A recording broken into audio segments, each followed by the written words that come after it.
Hi, my name is Courtney, and I'm going to be doing The Decisions to Go to the Moon by John F. Kennedy. So, May 25th, 1961. Despite the striking fact that most of the scientists that the world had ever known are alive and working today, despite the fact that this nation's own scientific manpower is just doubling every 12 hours in a rate of growth more than 3 times that of our population as a whole.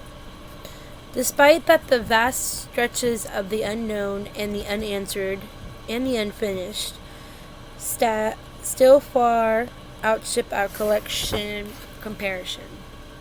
No man can fully grasp how far and how fast we've come. But condensed, if you will, the 50,000 years of man's recorded history in a time span of but a half a century. Stated in these terms, we know very little about the first 40 years, except at the end of them, advanced man had to learn to use the skins of animals to cover them. Then about 10 years ago, under this standard, man emerged from his cave to construct other kinds of shelter. Only 5 years ago, man learned to write and use a cart with wheels. Christianity began less than 2 years ago. The printing press came this year, and then less than 2 months ago. During this whole 50-year span of human history, the steam engine provided a new source of power. Newton explored the meaning of gravity. Last month, electric lights and telephones and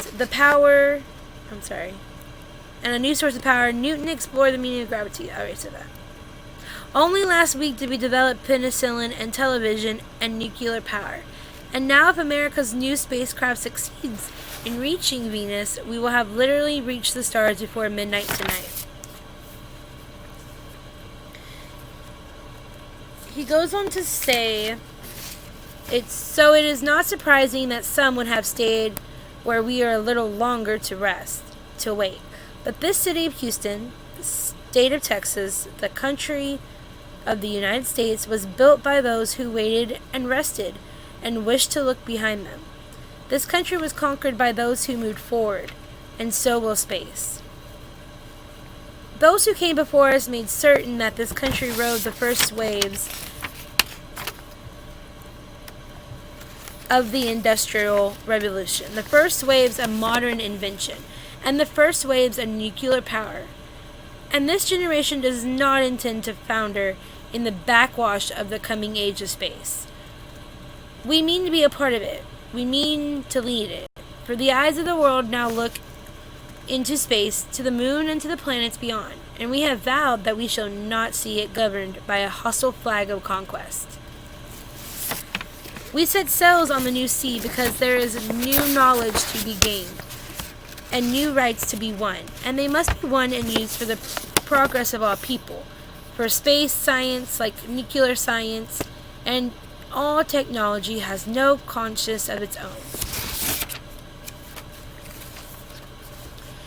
There is no strife, no prejudice, no natural conflict in our outer space as yet. Its hazards are hostile to us, its conquest deserves the best of all mankind, and its opportunity for peaceful cooperation may never come again. But why, some say, the moon? Why choose this as our goal? And they may well ask, why climb the highest mountain? Why? 35 years ago, fly the Atlantic. Why does Rice play Texas? In the last 24 hours, we've seen facilities now being created for the greatest and most complex exploration in man's history. We have felt the ground shake and the air shattered by the testing of a Saturn C-1 booster rocket. We have had our failures, but so have others, even if they do not admit them, and they may be less public. And I am delighted that this university is playing a part in putting a man on the moon as part of a great national effort of the United States of America.